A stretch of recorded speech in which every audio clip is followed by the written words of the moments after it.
Obviously, Hawaii coach Timmy Chang has been pretty mediocre. He was a previous quarterback there as well, so he's coming back home. It's kind of cool that he's the coach of them, and I think he's going to turn the corner. He's been 8-18 since he's been in Hawaii, but I think they're getting better. Noticing that the things that have happened in Hawaii too, he's kind of a great breath of fresh air to represent that school too, with everything that's happened in that state. Almost said that country, but in that state. But he's the kind of guy that's going to keep them together. He's constantly bringing guys in from recruiting as well. Braden Shager decided to return to Hawaii after a promising season. He's been improving every single year that he's been a starter. He had 3,542 yards, 26 touchdowns, and we talked about this before. Stephen McBride and 𝗕𝘂𝘀𝘀𝗀𝘀 are coming back as their dynamic duo at wide receiver. Now I always like to think of like Stephen McBride is going to be your guy. That's going to be your home run hitter. He had 1K yards. But hold on, time out real quick. Did y'all see that apparently Delaware State missed their flight? Yep, I was going to bring that up. They missed their flight? They missed Delaware State has missed their flight, yes. Due to a bus snafu. And they're going to be even more jet lagged for what will be a 6-hour time difference. So they would be a day late. No comment. No comment. No, a bus snafu. They missed today's 10.5-hour flight. I'll tell y'all behind the scenes. But 𝗕𝘂𝘀𝘀𝘀𝗀 had 83 catches last year. So he's definitely going to be their possession guy that when they need a tough yard or two, they're going to go to him as they did last year. Between both of them, they split about 18 touchdowns.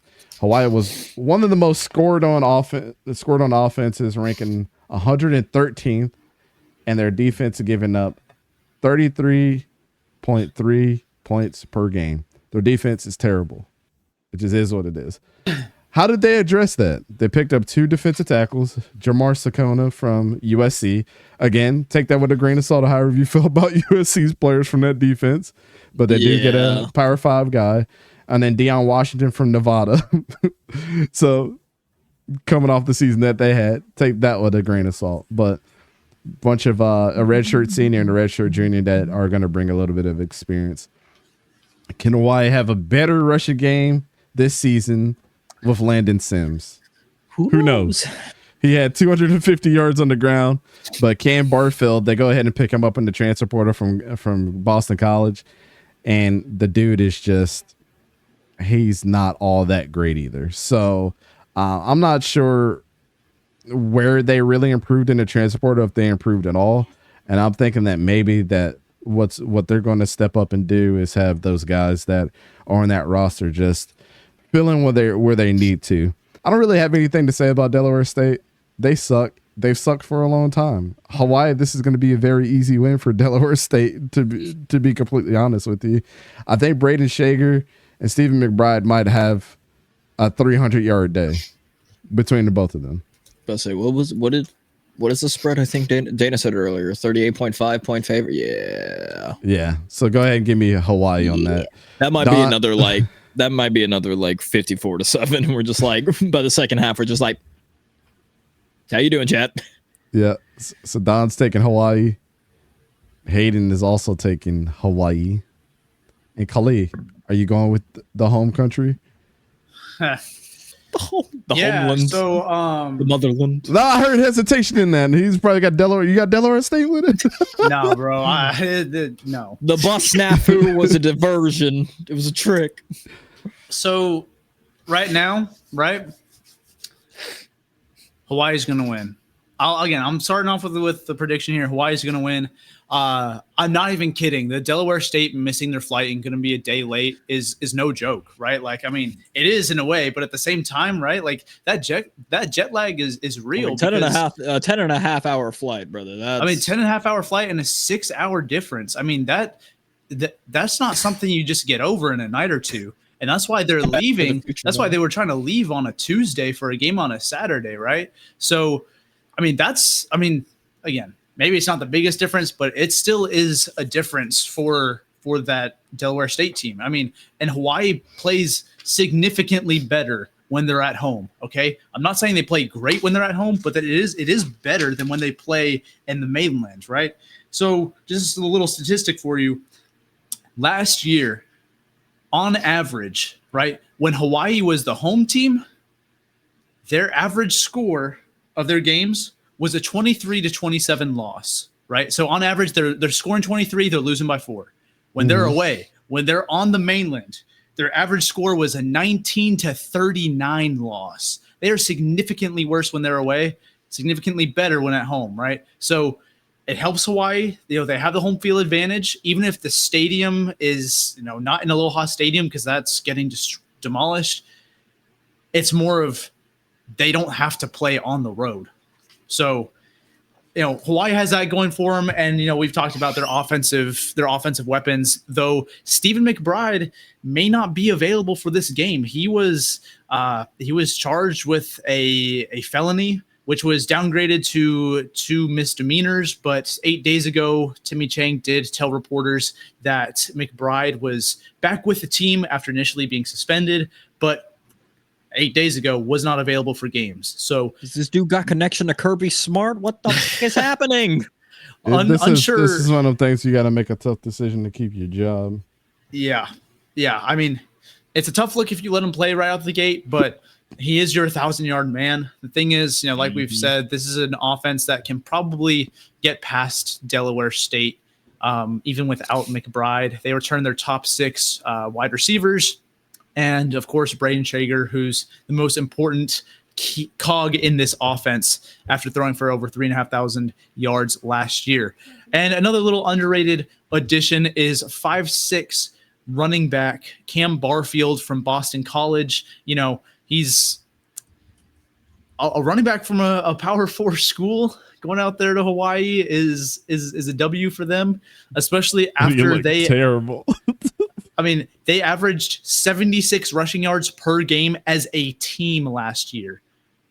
76 rushing yards per game. That's abysmal. So maybe Barfield will at least give them some sort of option in the running game, even if they decide not to. I mean, at least they have a threat who's also shifty enough and capable enough to make it happen in the receiving game as well.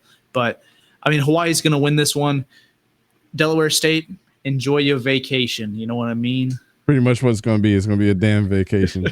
Yep. We need a vacation. Shout out to the HBCU schools, but they're not one of the good ones. So, And I believe they are the first HBCU to make the trip out to Honolulu. So, probably are. Yeah, they probably are. What you got, Sora? Oh, I mean, it's no question Hawaii's winning this easily. I mean, again, this is going to be another like 54-7 game. We're just chilling by the halftime. I'm not even turning this game on. I'll watch the highlights. That's fair. Dude, I'm watching it at 10:59 p.m. my time. You're a mad if man. If I can You're find a sick man. Oh, there's ways to find it. I'll send you the link. We will find a way. But yeah, I mean, pretty much just to beat the nail on the head. I mean, not enough can be said about Braden Traeger. I mean, let's look at all the watch lists that he's on right now. Manning Award, Maxwell Award, Johnny Unitas Golden Arm, the AFCA Good Works Team, and then the Werfel Trophy. Last year led the Mountain West in passing yards, 3,542, 26 touchdown passes, and was ranked number 2nd in total offense with 277.3 yards per game. So right off the bat, pretty much this is just going to be one of those games where it's like, early on, like in revamp, to be like, yes, Braden Traeger is going to be in for Heisman, but that's it because he's played, stuff like that. Like, dude will have a Heisman type game, but he's also playing Delaware State, so let's just everybody calm down. True. Yeah, dude will probably put up 300 yards alone and like 4 touchdowns, but still. And then just in general, Hawaii historically has fared very well against FCS opponents. They haven't lost to an FCS team since 2001. And they've played at least one in the last 16, they played at least one FCS opponent 16 of the last 17 years. They played 2 this year, but still, just wanted to note the fact that they haven't lost to an FCS opponent since 2001. I got nothing for the bus snafu. I don't know. Maybe it's an elaborate plan, and we're just all the idiots. But yeah, according to Dana, charter bus company issued a statement basically saying their scheduling system messed up. Sounds like They're Delaware. blaming the AI at this point. I don't It know. sounds like Delaware and as a whole. Yeah, the AI systems went down. I don't know, man. CloudStrike or CloudNet. I don't even talk about CloudStrike. But anyways, Tony had Hawaii, and then it's another one clear sweep for the boys this week. Yeah, this was one that we could have easily just gone Braden Traeger, end of story, and that's it, you know. And don't forget to hit that like and subscribe button and ring the bell notification so you're always notified. All right, well, the 12 oh my god. That's what I'm saying. At this point, like, bro, you just gotta just be you, bro. Just be you, bro.